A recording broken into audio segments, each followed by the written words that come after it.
Yeah, it's going to be interesting to see how that happens. It's also going to be interesting to see what happens at LSU. If you listen to Brian Kelly's press conference at the end of the game, we'll talk about the game a little bit too, because it was a game worth talking about.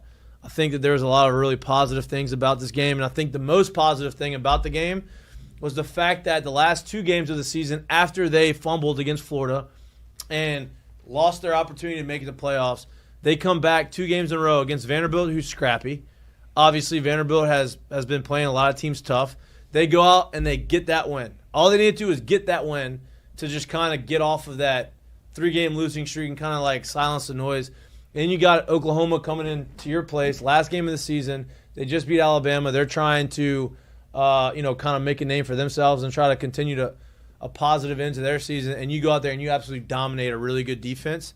I think that's the most impressive thing that you can hang your hat on going into the offseason is these guys didn't quit. In a day and age of college football where it's easy to say, I'm good. I'm either going to transfer, I'm going to go out in the draft, I ain't worried about it, I'm good. It was impressive to see those guys ride around and play really good football. I think the transfer part, don't get me wrong, those guys that are going into the draft or that are thinking about going into the draft, they're going to come there and play put hard. their best on tape. Right. Because you can't lose that opportunity. It's another job interview where you get a chance to kind of put what you got out there on tape. The ones that are possibly that you think got more time left that could possibly be transferring, let's just say anybody that's an underclassman that you know for sure is coming back, having those guys go out there and play the way they did and play hard, that's the shit that matters because that right there shows you they're still invested. There's a very good possibility that they're still strongly going to be here. And if you can build with guys to play like that against a team that's been widely regarded as one of the better defenses in the SEC this year, that shows you a lot right there. Listen, we saw what Milroe did to us. Yeah. We've seen what Milroe did to Georgia. Georgia's a really good defense. Then you saw what Milroe did against Oklahoma. He did nothing. Threw interceptions, turned the ball over, couldn't run the football, and Oklahoma beat them 23-3. They did not score a touchdown. It was probably the most dominant, or the worst loss Alabama's had in 20 years. Not even, maybe less than that, 18 years since Saban got there. Since UL Monroe. Since the UL Monroe game, right? Like I think this one was like kind of worse, man. Like they weren't even in that game. Not even close. They weren't even in that game. You had one opportunity to get in the game. It was a bad call by the ref, but it doesn't matter. You're still down 7. You're down 24-3 or 23-3 at that time. And so they're coming off that game. So it was a big game against a big defense, and I think you saw a lot of fight in this team. And then that leads me to talk about kind of what you got going into next year. We talked about the future. Brian Kelly talked a lot about the future of LSU football and what it looks like and how bright it is. And you can look at that and listen to that press conference and say, oh, this is coach speak, and he's got to do this, and he's got to say those types of things. But I think if you listen to what he says and you go watch the tape, especially the back half of the season, especially after that Alabama game and kind of like who has played and kind of who's made some noise, he's not lying, right? All these freshmen that weren't quite ready to play early on, that were pretty high recruits, really started to come on late. Devon Key started playing a lot more because they went to a 3-linebacker set, and that made a huge difference. Yep. You saw you saw the defense play a little bit more solid in those games, right? You've had Dominic McKinley start to come on, and he's a guy that has to be good. He was a 5-star guy at Acadiana. He was kind of raw, needed to be developed. He had 2 sacks in the last game of the season against Oklahoma. I know it's against Oklahoma, but still, he's starting to come on, right? You have Ahmad Bro, freshman defensive tackle, played really well all year.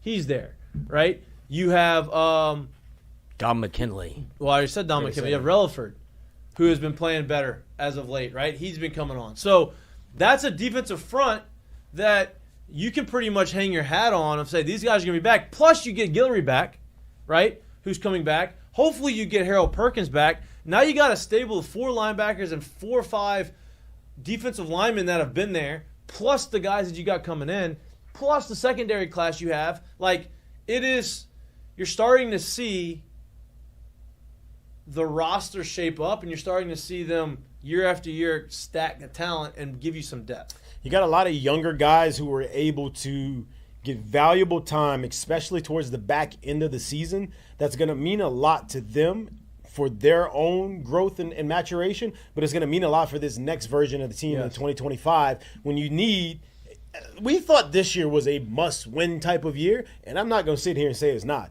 But I'd be damned if you're not going to sit here and say next year's not. You can't sit here and miss a playoff situation 2 years in a row. Right. So next year is uber important, and to be able to have that many young guys with valuable snaps and have that kind of experience to them, it's going to weigh so heavily to them next year in their development and their growth and how they attack the offseason and understanding what they need to do and understanding how to help even other young guys come along even more. And that gives them an opportunity not to go out in the portal and be forced to go out and find all of these starters, right? Well, first off, I'm going to be honest with you. I think the portal's super important. No. I'm going to get there. I won't say all the starters, but they need – no doubt. The topping off has to be real. 100%, and that's what I'm getting at. It's a topping off. Yeah. Is, hey, we're going to go get 3 or 4 guys out the portal that are going to be day one starters and be impact players for us, whereas – sometimes in the past you have these young guys that don't develop. Now you got to go get 6 or 7, 8 guys to go out there and say, okay, now we got to go and redo this again and bring in these transfer guys and portal guys. And I don't think it doesn't work that way. This offseason, you don't have to do that. All you got to do is go out and get 3 or 4 guys that you can plug in and play, because I think you're going to have more guys, and Brian Kelly said this too, I think you're going to have more guys come back that maybe you thought were going to go into the draft than expected. Obviously, Will Campbell's gone, right? As he should be. He's probably the only guy in that group of guys that is eligible to come back that should go. Like, lock the door. You're not allowed to come back in the facility. Here's your plane ticket. Here are your bags. Go ahead and get out of here because you've earned it, right? Now, Emory Jones potentially could come back. Mason Taylor potentially could come back. I know everybody's worried about Harold Perkins, but I think he could potentially come back, right?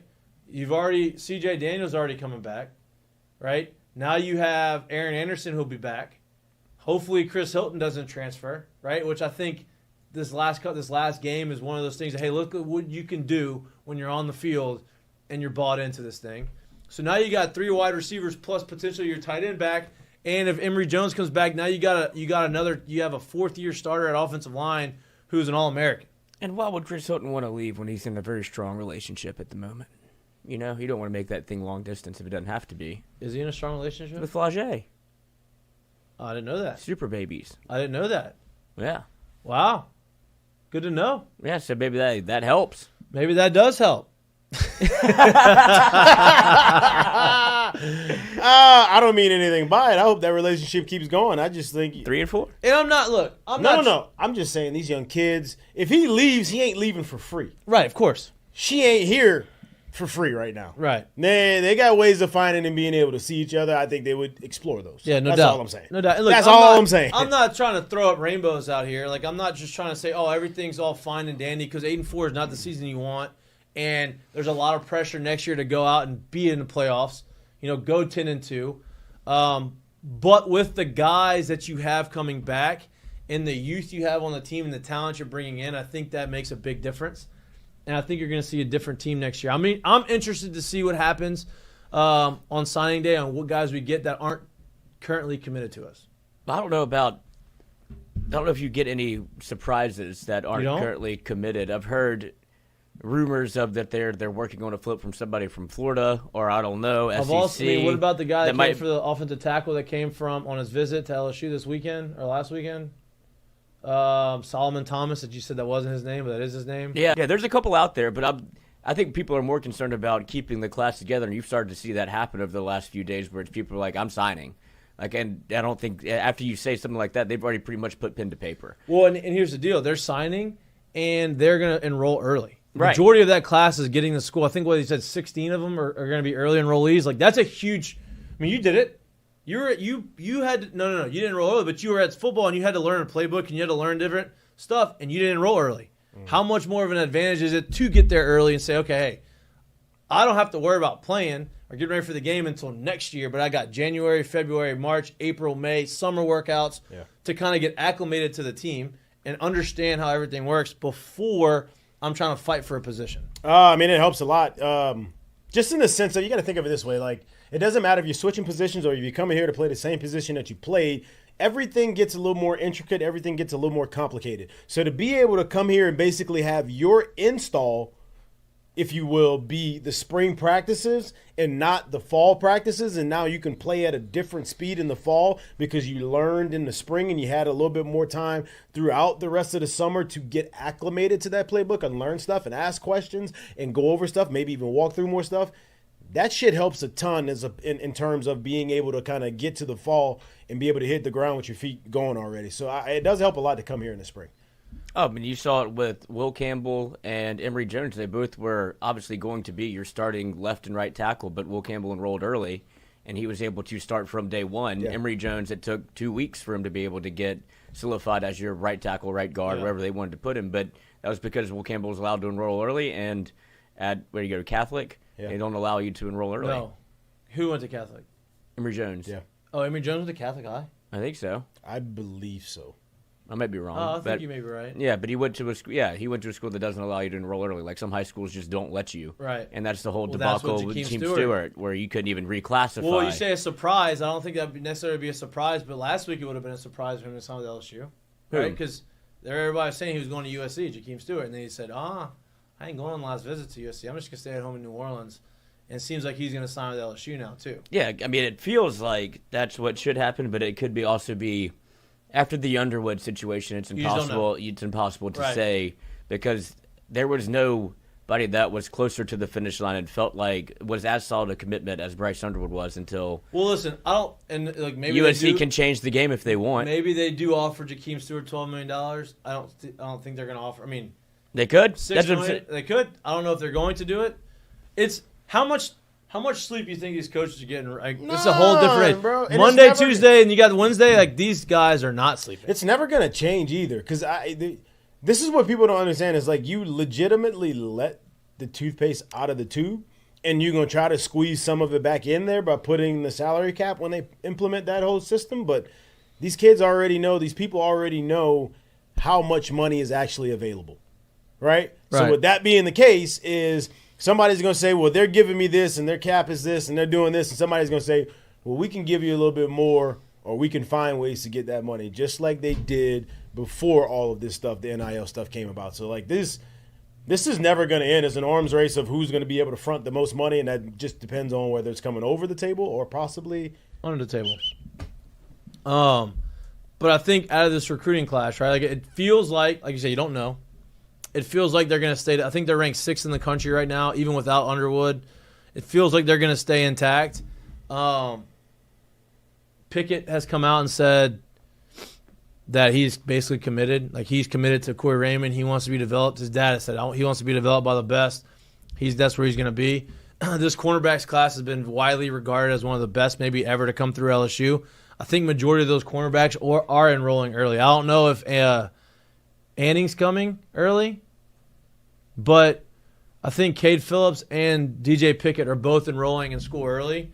And in that position with those guys, I think that's super important because now you have more reps.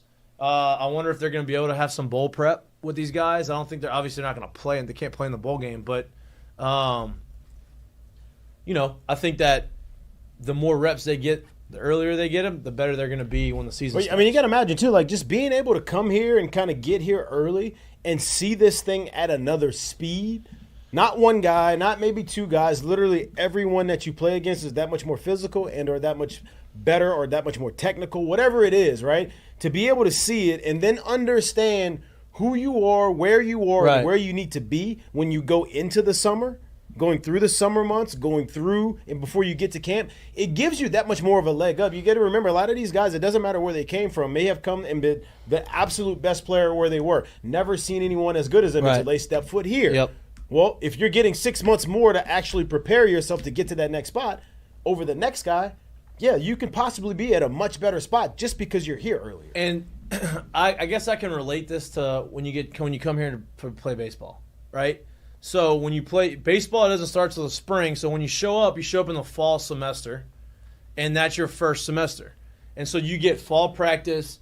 You get an opportunity to understand what the team is expecting from you. You kind of understand the routine that you need to be in as far as going to class, going to practice. How does everybody kind of act and respond to different things? What's the vibe of the coaching staff? Kind of get your feet wet and get comfortable. And then you get 3 months, 2-3 months of practicing against the competition that you've probably never seen on a consistent basis. And so you get that time, and then you get a little break to kind of understand, okay, this is what I saw. This is what I need to do to get better. And get ready for the spring, and then come in the spring, and now you have an opportunity to. And so I think that's important, especially for positions of cornerback, and that are going to be very highly competitive and very hard to play. Yeah. Yep. So that's what I got on that. What do you think, Lloyd?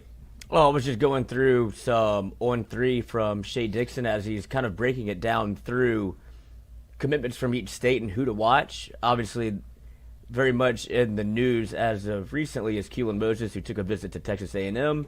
He said he's meeting with LSU today and will have a decision about tomorrow. But there was rumors of him pushing his commitment date back to not be in the early signing period. So obviously it's coming down between LSU and it feels like Texas A&M as he's on Twitter with it, saying, I see who the real ones are, which is always something that happens. Yeah, but what does that mean? Like, LSU fans showing their true colors of being absolutely just horrible fans and people and saying nonsense. Yeah, but doesn't help anybody I at all. understand everybody's sensitive in those situations, but what did you expect? You've been the most vocal person of this whole entire recruiting class about trying to get everybody there, and now you're going Well, hell, if he got everybody here and he doesn't come, that's his decision. But he did a lot of the heavy lifting. But so he's on somebody to keep an eye on. The other from Texas, obviously, Cade Phillips is somebody to watch with LSU as they flipped him from Texas, and Texas is obviously not going to let up on a 5-star corner. Keep going down the list. Another person to watch is obviously DJ Pickett, 5-star plus corner that was on campus with his father like he went through, but they are not letting him go easily into the night. No doubt, and they're not going to, right? But it feels like all those guys have come out and said, and you don't know, right? Recruiting's wild, you don't know. But it feels like they've all have come out there and said that they're going to be at LSU. And, those guys in particular, you have an opportunity to, get coached up by a guy who's got as good of a coaching resume as there is in the cornerback room, right? And you have an opportunity right now to go out and play day one in the best conference at LSU. Well, let's make no mistake about it. Every single one of them dudes being recruited right now is being told, no doubt, you have an opportunity to go play day one. So they all kind of think no that, which is fine. You should be thinking that. I would actually want every player coming in thinking that. I want you to compete like that. I want you to believe you are that. So that's part of it is. But like you said, the opportunity to work with someone like Corey Raymond, the opportunity to understand who he's worked with, the connections he has, the network he has, and his actual ability to coach the position, it's a hard one to pass up, especially if you're not getting something that's so mind-blowing monetarily. It's hard for me to believe that those guys would pass that opportunity up. Right, 100%. And, we'll see. I think the bigger thing outside the recruiting class is who they can get in the portal and who they can get coming back. Yeah. And who they're going to lose in the portal. And who they're going to lose because that's been a lot of the conversation. Ricky Collins, first one to leave. I think that was you saw the writing on the wall there. You kind of figured he was going to go. Feels like Colin Hurley's going to, if Nuss comes back, Colin Hurley's going to be the backup. That's kind of what. AJ Swan could come back for another year. Yeah, I guess he could. After you saw he put on a sterling performance in his limited action against Oklahoma as probably the best thing that could have happened for Nussmeier or for the fan base, really, to see, let's see what the grass looks like on the other side of the fence. It's not that green, is it? Whenever you had a pretty good lawn in your own front yard. So for Nussmeier to be able to... The lawn's pretty damn good, been pretty damn good all year anyway. I don't know. 11 interceptions. Obviously, you don't want him to do that. Yeah, he's got 11 starts too. Right. So, exactly. What we're talking about here. Exactly, right? And so you have... In his college career. People truly discount... just because he's been here. Mikey, just think about it, man. Right. This is what people forget and people don't... I won't say forget. Third highest passing season in the history of LSU. Behind Joe Burrow, Jaden Daniels. Behind two Heisman winning seasons. And now obviously down the rushing yards. they play in the bowl game, he's going to surpass Jaden Daniels. Yeah. Let He's me gonna ask you have this, the too. second most yards in a season in LSU history as his first-year starter. Without one receiver that has 1,000 yards receiving. Let me just throw this on you too, because people don't understand. I get it, man. People expect it because he's been in the program for what is this, 4 years now? This is his 4th year in the program. Yeah. He's been in the program for 4 years. He's been watching these guys in front of him. He's had a chance to run this stuff that they expected it to be. As soon as you get out there, it's hit the ground running as if like it's playing high school ball again. It's not that easy, and it doesn't matter how much you do something in practice and or see it on film. It's way different when you get real game time reps and get an opportunity to, hey, this is what I thought I saw, and then the eye in the sky that we watched on the day after the game, it wasn't that. Just like when you're in the box and you thought that pitch was a little bit off, and then the eye in the sky showed you that shit was right on the corner. Yeah. And I should probably shut up and not say something to the ump, right? Like, that's how this thing goes, and it takes time. It takes actual reps for you to understand that. And those game reps he's getting now, he will be much better because of his opportunity to get to play this year. And listen to me. Were there things that he did that he could get better on? Absolutely. It's his first time starting in the SEC for a full season. Ever. Right? He didn't have one start. His only start was in the bowl game against, was it Wisconsin? Not an SEC school. Not an SEC school. Right? He has a 63 point, let's just round up to 64% completion percentage. He has 26 passing touchdowns and 11 interceptions. Right? Yeah, the 11 interceptions, you like to see him cut that in half. But 11 interceptions isn't like he's throwing the ball to the other team all the time. He had 3 bad games, right? He took some sacks, a couple bad turnovers. I get all of that. But your first year starting in the best conference in college football and you do that, that's a pretty good year. If we'd have taken that year every single year before Joe Burrow and JJ. Y'all forgot who LSU was? Time out. Let's be honest. If I blindly just gave you those stats, those 12-game stats, didn't tell you what the win-loss record was, didn't tell you what kind of defense we got, you would still sit here and say, shit, I'm okay with it. We got a chance. Yeah. You would still say that. You'd say the picks are a little much, but you'd be like, we still probably got a chance. So to sit here and say that he shouldn't be the quarterback is crazy to me. That's crazy talk to me. Yeah. I like where he is. I like what his opportunity is going forward and the outlook of who he can grow into being. And I hope he chooses to come back because it's not for me. It's not me trying to plug LSU. I do think this is the best for him because I do think going into the league, man, it's tough for those guys, and the stats are out there that don't have a ton of starts in college and what they turn out to be. So I hope. Listen, the best thing for LSU and the future of LSU is all these guys. Because listen, you saw this happen year after year with Alabama, right? Like, I remember having conversations on our show. I've had conversations with people outside the show.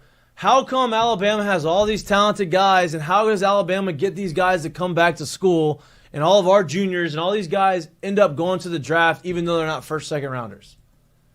Because they felt like they were going to get developed for another year under Saban, and they were going to be able to come back, and they were going to be able to up their draft stock or have a chance to win a national championship, right? But by doing that, Nick Saban had a stable of upperclassmen and talented guys that were coming back, and so the underclassmen did not have to get rushed into these key spots, and they're able to just kind of develop at the rate that they need to develop at. So if LSU is able to get these guys to come back, like is being rumored, that's rumored to happen, you get Nuss back, you get Mason Taylor back, you get Emory Jones back, you get C.J. Daniels back, you get Joe Sloan back. Your boy John Emery. That's right. Coming back for 7th year. He's in the lab, coach. I see him working out every day on Instagram. You have all these guys coming back, plus you got Harold Perkins coming back, plus you got Guillory coming back. Like, you have now a good mix of talented upperclassmen with talented underclassmen who have already kind of proven themselves or starting to prove themselves with a really talented recruiting class, and that's how you sustain it and build it for the long term. And that's something that we haven't had at LSU in a long time. We haven't had guys turn the draft down and come back to LSU and say, I want to be here for another year and to keep developing. And I think that's a credit to the coaching staff that they've put in place behind Brian Kelly. Last year they weren't. We talked about, Mikie Wingo, those guys, they ain't coming back because they hated the defensive coordinator. They hated House. They didn't have a defensive line coach. I just want to put this into perspective because people, once again, I want to touch on that for people to understand when it comes to Nuss. Just please understand this. Can any of y'all, so Nuss threw this year for more yards or is going to throw for more yards than Jaden Daniels did in his Heisman winning season. I get it. That's not all Jaden did. He runs the ball as well very effectively, right? Yeah. That's fair. Can anybody tell me how many starts Jaden had going into the start of last year as a college quarterback? 30? 43. As a college quarterback. Oh yeah. Before he got to Arizona State. Hey, you want to know the craziest? I was thinking I forgot his first year. You want to know the craziest part about it too? Because people forget this. He also has some dogs that he threw to at Arizona State. Brandon Ayuk at one point in his career there. Ricky Pearsall at one point of his career there. Those are 2 future first rounders. Yeah. He had 2 future first rounders that he threw to this year. I'm not saying shit about the guys that are on this team right now for LSU, but like you said, nobody's got 1,000 yards. Do we know that any of them are future first rounders right now? No. I'm not saying that they can't be, but do we know that right now? We don't. So back off the Nuss conversation real quick. No doubt. And understand where he is and where he's going and what he's been able to accomplish in those first 11 to 12, I think maybe at this point now 13 because it's been 12 games. And I think another big bright spot is obviously Caden Durham averaged 5.5 yards a carry this year. Yeah. Right. As a true freshman. And look, Josh Williams, you can say what you want about Josh Williams. He averaged 4.1 yards a carry. Like that, with those 2 guys being your lead backs, like that's not a bad deal to have. One has to leave. Right? Obviously. But you got John Emery, who averaged, he had 10 carries for 61 yards. Averaged 6.3 yards a carry. Yep, it was great. Well, that's the real conversation. And you got 2 really good running backs coming in, too. And that's where I think there might be an odd man out in the running back room. You saw Landon Abieta already hit the transfer portal, an LSU wide receiver that was never really was able to get on the field. But Talked about a lot. In the spring. He was. Vince Papali out there running a lot with the second team. But he has now hit the transfer portal. Obviously, Ricky Collins. I think that with how much is being purported that you're going to see a pretty big shakeup of LSU adding an influx of talent into the portal and how much they could possibly be losing to the portal. It makes me wonder if it's one Caleb Jackson might be entertaining an offer because potentially he didn't really get to do anything this year. Do we think he gained a little bit too much weight? I don't. No. And the only reason I'm going to say no is simply because of how much bad weight. No. The only reason I'm going to say no is simply because of how much data they have. Right? They wear those catapult systems. They know they track these players and they track everything that they do. They can see that there's no dip in the speed, there's no dip in the burst, there's no dip in all this stuff. So if he's been able to maintain that, one would only say that, well, he's able to play at this weight. Right. So I don't think that it's the weight thing. Just for whatever reason, that was one that we missed on. Yeah, I won't say missed on. Right. We just didn't see this year going the way it did for him. Yeah, and look, potentially part of it maybe because, listen, when you're not comfortable maybe in the role or doing the things that you're asked to do, you start thinking a lot. And you start trying to make sure you're doing the right things at the right time and doing everything perfect. And that makes you play a little slower sometimes. And sometimes it felt like he was trying to feel for it instead of going after it and being able to play on instincts. And I think that has something to do with it too. But yeah, I mean, he may transfer. I hope he doesn't. But, it wouldn't shock me if he does. No, because I think it's because I don't want to see him leave. Who else do you think we can see leaving the portal? Sheldon Sampson. Oh, yeah. Well, I think he was probably I think that's a given. Womack.